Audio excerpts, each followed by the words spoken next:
শুভ সকাল সবাইকে। কেমন আছো সবাই? আমার অবস্থা তো খুবই ভালো, দেখেই বুঝতেছো। সকাল সকাল নাস্তা টাস্তা বানাইয়া চলে আসছি একবারে। সকালে ঘুম থেকে ওঠার পর অ্যাকচুয়ালি আমার সাথে সাথে ক্ষুধা লাগে না, ক্ষুধা লাগতে লাগতেও আমার 1-2 ঘন্টা পার হয়ে যায়। তো আজকে হচ্ছে খুবই একটা স্পেশাল জিনিস দিয়ে নাস্তা করেছি। তো ওইটা ফার্স্টে যেটা বানাইছি ব্রেড টোস্ট, সেটা হচ্ছে আমার জামাইয়ের জন্য। এটা মানে কি বলবো, মাসের মধ্যে 50% সময় সে ওইটা দিয়ে সকালে ব্রেকফাস্ট করে। সকালে আসলে ও তো অনেক সকালে যায়, অত সকালে আসলে ভারী কিছু খেতে চায় না। আর তারপরে হচ্ছে আমি খাই 10টা-11টার দিকে, তখনও আমার ভারী কিছু খেতে ইচ্ছে করে না। তো আজকে হচ্ছে এই তালের শাঁস নিয়ে আসছিলাম। এটা খেতে আমার এত ভালো লাগে, এত ভালো লাগে। এটা আমার খুবই পছন্দের একটা জিনিস। আর যে শক্ত শক্ত হয় ওইটা না, নরম নরম যেটা একদম ভিতরে পানি ভরা থাকবে, সেটা খেতে খুব ভালো লাগে। তো এই জন্য কিনে আনছিলাম আজকে। এই নিয়ে বেশ কয়েকবারই খাওয়া হয়েছে। গরমের দিন আসলে আমার এমনিতে পছন্দ না, কিন্তু এই যে পাকা আম, কাঁচা আম, তারপরে তালের শাঁস, এই সমস্ত জিনিসগুলোর জন্য একটু মোটামুটি গরমটা ভালো লাগে। তো যাই হোক, আজকে যে আমাদের বাসার সামনে যে দিঘি, এটাতে কিন্তু প্রচুর মাছ চাষ করে। আজকে সকালে পরপরই দেখছিলাম যে নৌকা নিয়ে তারপরে বড় বড় জাল ফেলে প্রচুর মাছ তুলতেছিল। এই দৃশ্যটা যে কি সুন্দর লাগতেছিল দেখতে। সচরাচর তো আসলে শহর অঞ্চল থেকে এগুলা দেখা যায় না। তো এখানে থাকার কারণে মাঝে মাঝে সকালে উঠলে আসলে দেখতে পারি। তো এটাতে হচ্ছে প্রচুর বিভিন্ন আইটেমের মাছ চাষ করে। বেশি সকালে উঠলে তো দেখা যায় একদম দিঘির সাইডে হিউজ মাছ এসে মুখ তুলে তুলে থাকে। ওইটা যে দেখতে কি ভালো লাগে, খুবই ভালো লাগে। আর প্রায় মাঝে মাঝেই হিউজ মাছ তুলে, একবারে নৌকাতে বসে বসে মাছ তুলে লাফায়, কি যে ভালো লাগে দেখতে। তো যাই হোক, তারপরে হচ্ছে আমি রান্না বান্না করতে চলে আসলাম। একটা খুবই আনকমন জিনিস রান্না করব, সেটা হচ্ছে পুঁই শাক দিয়ে ডাল। নর্মালি আমরা তো সবাই পাট শাক দিয়ে ডাল খেয়েছি, এটা খুবই ফেমাস একটা খাবার। কিন্তু পাট শাক তো অ্যাভেলেবেল সারা বছর পাওয়া যায় না। পুঁই শাক দিয়ে ডালও কিন্তু খুব মজা লাগে। এই গরমের দিনের পুঁই শাক কিন্তু অনেক মজা হয়, আর দামও রিজনেবল। আমি হচ্ছে একাটি পুঁই শাক কিনছিলাম, বিশ্বাস করো আজকে নিয়ে 3 দিন খাইতেছি। মনে হইতেছে শেষই হয় না, শেষই হয় না। 2 জন মানুষ ঘুরে ফিরে আর কতটুকু শেষ হবে। সে একবেলা বাসায় খায়, আর আমারও 1-2 বেলা খাওয়া হয়, এই জন্য শেষই হচ্ছিল না। তো আমি হচ্ছে ভাবলাম যেহেতু একটু বেশি বা শেষ হচ্ছে না, তো 3 দিন আমি 3 ভাবে রান্না করেছি। একদিন রান্না করেছিলাম চিংড়ি মাছ দিয়ে, তারপরে রান্না করেছিলাম পুঁই শাকের ভাজি, আর আজকে রান্না করতেছি ডাল দিয়ে। কি জিনিস! আর শাক হচ্ছে একটা পচনশীল জিনিস, এটা বেশি দিন থাকেও না। আমি প্রথম দিন এনেই জাস্ট বেছে বুছে সুন্দর মতো কুটে না ধুয়ে যতটুকু ওই দিন রান্না করেছিলাম, তারপরে ফ্রিজে নর্মালে রেখে দিয়েছিলাম। তো একই জিনিস যদি পরপর 3 দিনই একইভাবে রান্না করি, তাহলে আসলে খেতে একটা অনীহা চলে আসবে, বোরিং লাগবে। তাই আমি 3 দিন 3 ভাবে রান্না করেছি। ও খুব লাইক করেছে, আমিও খেয়েছি। একটু আনকমন। তো আজকের এটা হচ্ছে পুঁই শাক দিয়ে ডালটা কিন্তু সবাই, মানে এটা খুবই আনকমন। সবাই খেয়েছে কিনা আমি জানি না, ম্যাক্সিমাম সময় পাট শাক দিয়ে ডালটা খাওয়া হয়। আমিও পাট শাক দিয়ে ডালটা অনেক পছন্দ করি। একদম বোম্বাই মরিচ সাথে দিয়ে, সাথে একটু আচার হইলে উফ, ডলে ডলে খাইতে যে কি মজা লাগে। তবে ওইটা হচ্ছে আমার আম্মুর হাতে বেশি মজা লাগে। আর ও হচ্ছে পাট শাক খায় না। আমিও রান্না করতে পারি না তা না, কিন্তু ও হচ্ছে খায় না। এই জন্য আমি আসলে একা একা করি না, যে একা একা খাইলে শেষ হবে না এই ভয়ে। তো এই যে আজকে হচ্ছে পুঁই শাকটাও খায়, পুঁই শাক খায়, লাল শাক খায়, এছাড়া কোনো শাক খেতে চায় না। তো যাই হোক, আজকে হচ্ছে একটু আনকমন ভাবতেছিলাম যে খায় কি না খায়, পছন্দ করে কি করে না। যেহেতু খাওয়া দাওয়া নিয়ে তার অনেক বাছাবাছি, কিন্তু আলহামদুলিল্লাহ খেয়েছে এবং খেয়ে খুব মজাও বলেছে। তো আমি হচ্ছে সাথে একটু আলুও দিয়ে দিলাম।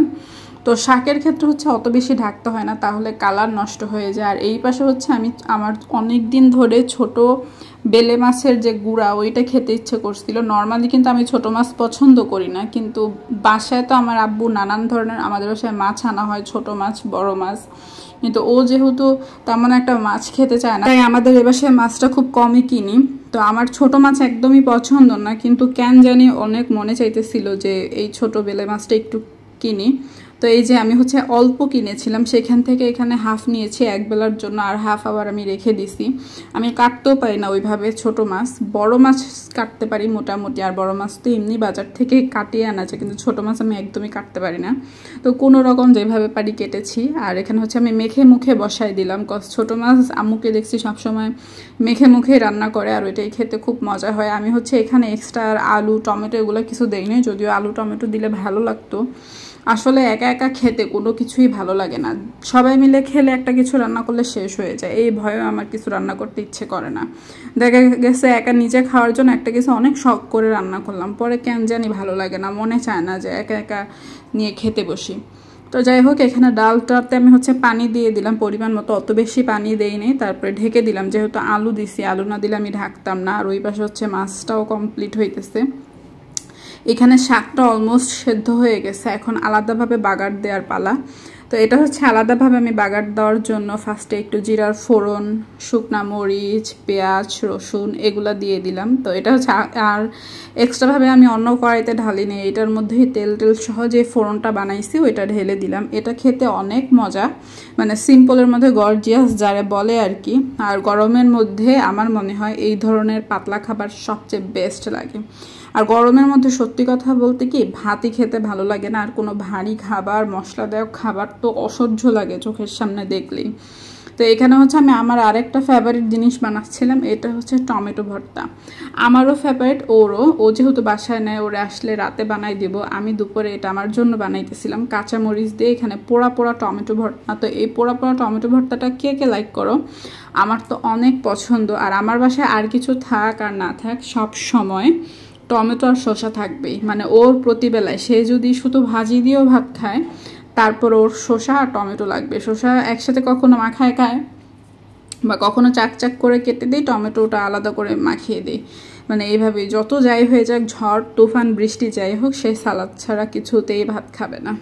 তো এই জন্য আসলে টমেটো শসাটা সবসময় থাকে। আর একটু বেশি করে যেহেতু কিনে আনছিলাম, তাই নষ্টও হয়ে যাচ্ছিল, তো ভাবলাম একটু ভর্তা বানাই খাওয়া হয়ে যাবে।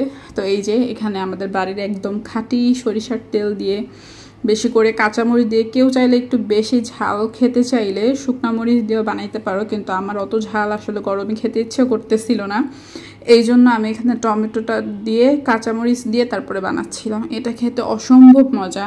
আর এখন তো টমেটো অত একটা টক না, কিন্তু কিছুদিন আগে শীতের দিনে কিন্তু টমেটো অনেক টক ছিল, খেতে অনেক মজা ছিল, বাইলা বাইলা টমেটো বের হয়েছিল, ওইটা দিয়ে এই টমেটো ভর্তাটা খেতে আরও অনেক বেশি মজা। তো এই যে আমার ভর্তা কমপ্লিট। আর এই পাশে আমি রুই মাছ রান্না করতেছিলাম বেগুন আর আলু দিয়ে। এটা আমি খাবো না, ওর জন্য রান্না করতেছি, তাই অল্প রান্না করতেছি। আর আমি এই পাশে মাছ ভাজতেছি। ওই যে বললাম না, গরমের মধ্যে আমার কোনো তরকারি খাইতে ইচ্ছা করে না, কোনো রকম কয়টা খেয়ে পেট ভরতে পারলেই মনে হয় এনাফ। তো তারপরে এই যে সন্ধ্যাবেলা আমি একটু স্যুপ বানাইতেছিলাম, ওই দিন স্যুপটা খেয়ে অনেক ভালো লাগতেছিল।